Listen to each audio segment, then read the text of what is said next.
Ladies and gentlemen, please welcome our keynote artist, direct from his 8th Command performance at Carnegie Hall, Mike Rayburn.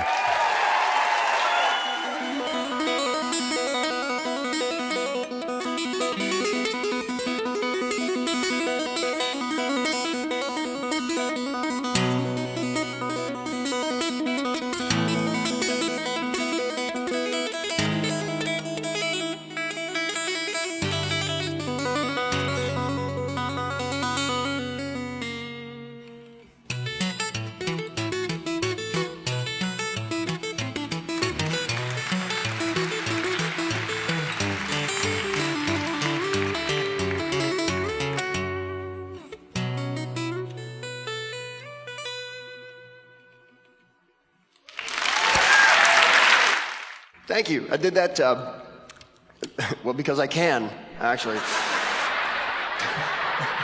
My people. Good. No. I did that because the guitar is the best way that I have to illustrate something I am passionate about. And that is, I believe every one of us in this room is capable of far more than we ever knew was possible. We all have an unbelievable amount of unrealized potential. And we are surrounded every moment of the day by opportunities to access that potential, opportunities to do what I call take a step beyond our limitations, to challenge the status quo, to look at old things in a new way. For me to try to play the guitar a little differently than it's been played for the last 500 years.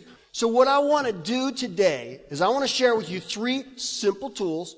You can use these immediately and forever to be able to access some of that unrealized potential and to be able to step beyond those limitations. The first one, to change anything. The first thing that has to change is our brains. The way we think. The thinking that got you where you're sitting right now will not get you any further. The most basic human brain function is to ask questions. Okay, Mike, we get this asking a different question of what if and why not, questions, better questions. And you're doing this music thing, but really, what do music and questions really have to do with each other? Pop music has always asked us a whole lot of questions. Different questions in the songs, titles of the songs, and, important questions. Do you like pina coladas and getting caught in the rain? Love questions. What about love? Where is the love? Who do you love? When will I be loved? How deep is your love? Why do fools fall in love? Who wrote the book of love? Why must I be a teenager in love? Do you believe in life after love? What's love got to do with it? Do you love me? Will you love me forever? Do you need me? Will you still need me? Will you still feed me when I'm 64? Will it go round in circles? Will it fly high like a bird up in the sky? Why do birds suddenly appear every time you're near? Who'll stop the rain? Have you ever seen the rain coming down on a sunny day? Can't you just see the sunshine? Can't you just feel the moonshine? And ain't it just like a friend of mine to kick me from behind? Do you really want to hurt me? Do you really want to make me cry? Why can't we be friends? What's it all about? Alfie? Is this the real life? Is this just fantasy? What's forever for? Does anybody really know what time it is? Does anybody really care? If a picture paints 1,000 words, then why can't I paint you? If a face could launch 1,000 ships, then where am I to go? Do you know where you're going to? Do you like the things that life is showing you? Where are you going to? Are you going to Scarborough Fair? Do you know the way to San Jose? Can you tell me how to get to Sesame Street?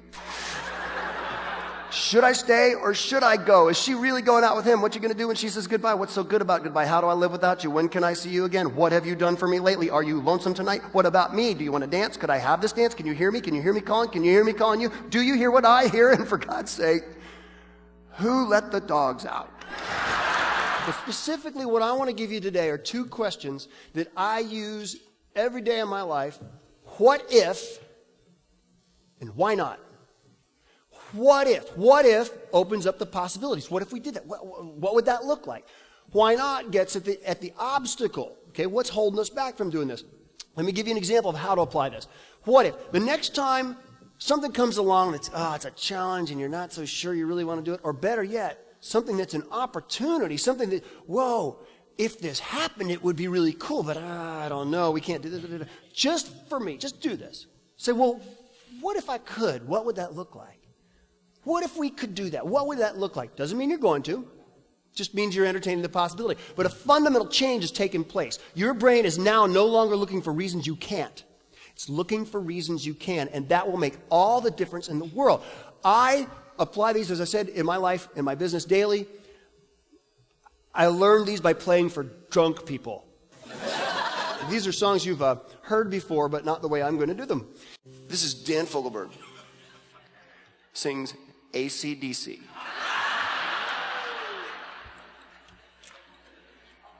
Because they're so similar.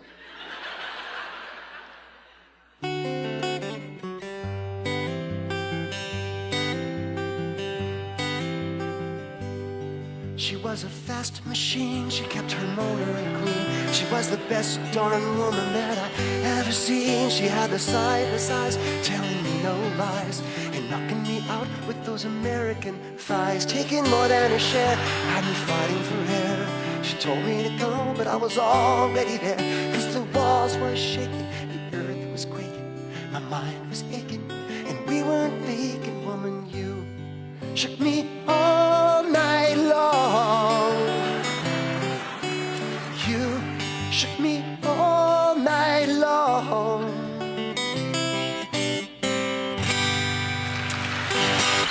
Yeah. This is Bruce Springsteen sings Green Acres.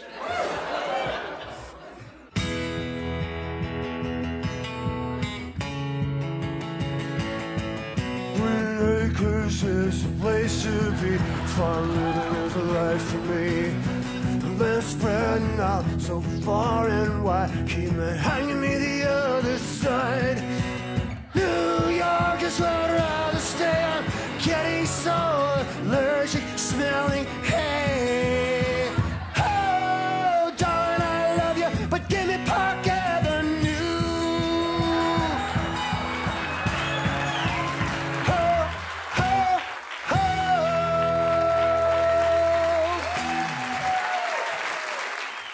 I studied classical guitar for most of my 9 years of undergraduate work. Career students, yes. Yeah. I'm the only student in history with tenure. You have a final exam each semester called juries, where you sign up for a time during exam week, and you go in during your time and you sit down in an office with 5 music professors. Do you feel like you get put on the spot sometimes? And you perform one of the 8 pieces of music you've learned for that semester for them, and they critique as you play. I asked myself, what if by the time I get in there, they're not totally listening?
C minus. Third point. Richard Bach once wrote, here's a test to see if your purpose in life is over. If you're alive, it isn't. Okay? That means that there's most definitely a profound and divine and wonderful reason that we're all here, that we're all in this room, going with whatever's going on in our lives, bringing to the table whatever's going on. And we can talk about the things that motivate us, motivation. Okay, let's talk about it, you know? How do we motivate ourselves? How do we motivate those around us? One of 2 ways. Reward or punishment. Some form of reward or punishment. This is the way we do it. Reward, you get more money. Punishment, you get fired. Okay? And this is good. It works to a certain degree. But keep in mind, this is also the way we train mice. Okay? What sets us apart as human beings is our ability to respond to the most powerful motivational force on this planet. And it is not power, sex, money, or fame. It's a sense of purpose. why we do what we do, the reason behind it, the meaning that we attach to it, okay? So, let me ask you this.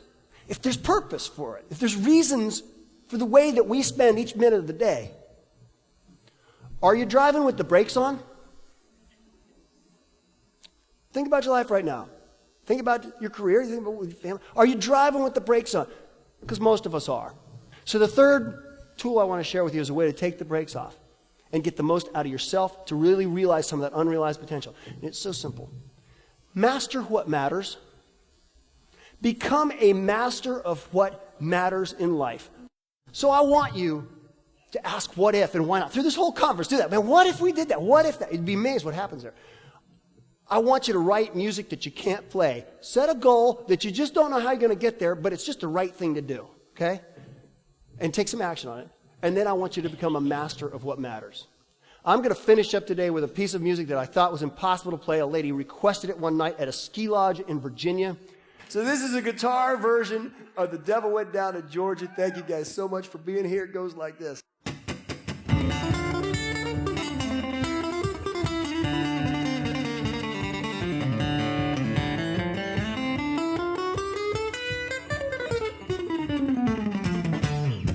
The devil opened up his case and said, I'll start the show. And fire flew from his fingertips as he rosined up his bow. He pulled the bow across the strings and it made an evil hiss. Then the demons joined in and it sounded something like this.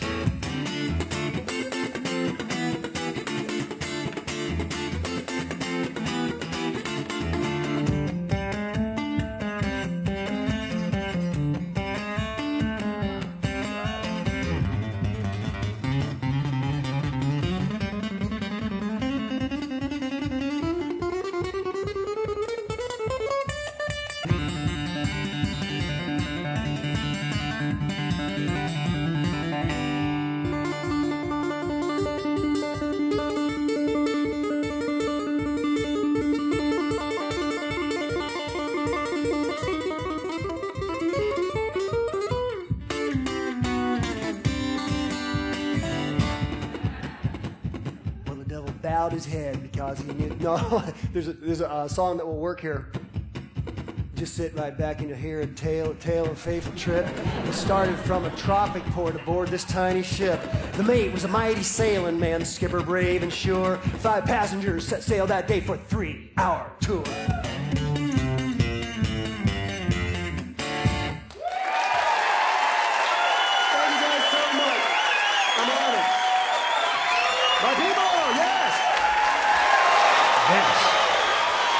Thank you guys so much. My people, yes, thank you. Thank you.